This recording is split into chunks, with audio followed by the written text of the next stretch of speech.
آج کل فلودے والوں کا بھی اکاؤنٹ چل رہا ہے, وہ بھی آپ نے کہانی سنی؟ میں وہ اس کی ایکسپلینیشن جو ہے نا, جو مجھے بزنس مینوں سے نے پوچھا ہے, میں آئی کوڈنٹ انڈرسٹینڈ, لیکن میری جو بینکنگ بیک گراؤنڈ ہے اس سے آئی وانٹڈ ٹو انڈرسٹینڈ کہ یہ کیا ہے.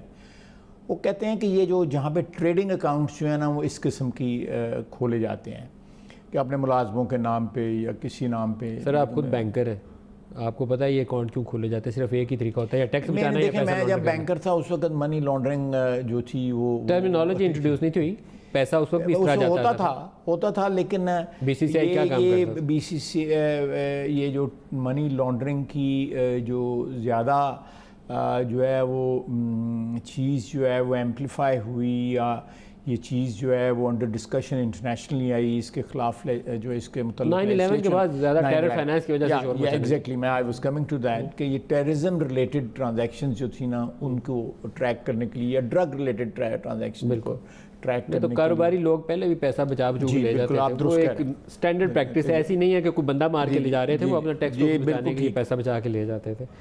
لیکن جو ہمارے پاس فہرست ہے جی اس میں کافی خوفناک ہے. اس وقت جو پاکستان کے 3 4 5 فارمر پرائم منسٹرز ہیں, ساروں کے نام اس میں اندر شامل ہیں. جو موجودہ وزیر دفاع ہیں ان کا بھی نام اندر شامل ہے, اور پرومیننٹ فارمر اور پریزنٹ منسٹرز ہیں جن کے نام اندر شامل ہیں.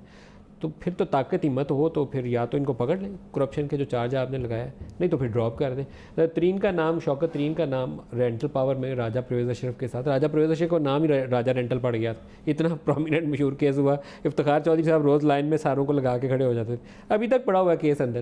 یا تو ان کو فائل لگاؤ, سزا دے دو کسی کو اگر کوئی انوالو ہے اندر, نہیں تو ڈراپ کرو.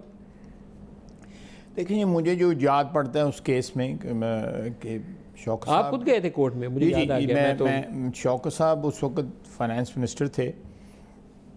انہوں نے جو ہے جو اقدامات اس وقت فائنانس منسٹری نے کیے تھے اس سلسلے میں, ڈائریکٹلی تو رینٹل پاور پلانٹس تو انہوں نے نہیں لگائے تھے نا, وہ تو ministry of water and power نے لگائے تھے. ایڈوانس دیا تھا نا جی 10 سے 14. جی, لیکن اس سے یہ تھا کہ اس کے اپنے ایک میرٹس ہیں اس کے. میں ان ہائنڈ سائٹ آپ کو کہہ رہا ہوں. آپ کا خیال ہے درست فیصلہ تھا؟ دیکھیں میں اس فیصلے کو فائنینشلی جو ہے درست مانگتا, جو کاسٹ تھی نا اس سے کاسٹ کٹنگ ہو جاتی. وہ ترین صاحب کی جسٹیفیکیشن یہی تھی کہ اس سے کاسٹ کٹنگ ہو جاتی ہے. جی بالکل درست ہے, اس سے کاسٹ کٹنگ ہوتی ہے. وہ جسٹیفیکیشن خاصی اسٹرانگ ہے اس سلسلے میں کہ اگر وہ اس وقت ہماری جو کاسٹ تھی وہ بہت زیادہ تھی. آپ تو خود پرے کر رہے تھے کورٹ کو کہ انہوں نے کرپشن کیا راجہ پرویز صاحب نے.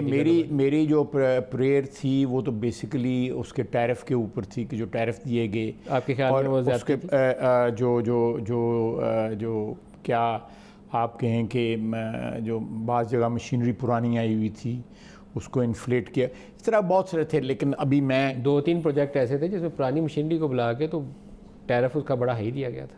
جی بالکل صحیح. 2nd اینڈ 3rd کلاس جس نے وہ تیل پی جانا تھا سارا, اس کو بلا کے تو وہ, تو اس کا مطلب ہے کہ اس کے اوپر it was in my opinion then and even today آپ کے خیال میں اس پہ سزا بنتی تھی کرپشن؟ نہیں, اس میں وہ ڈیسیژن جو تھا نا, it was ill timed and ill conceived.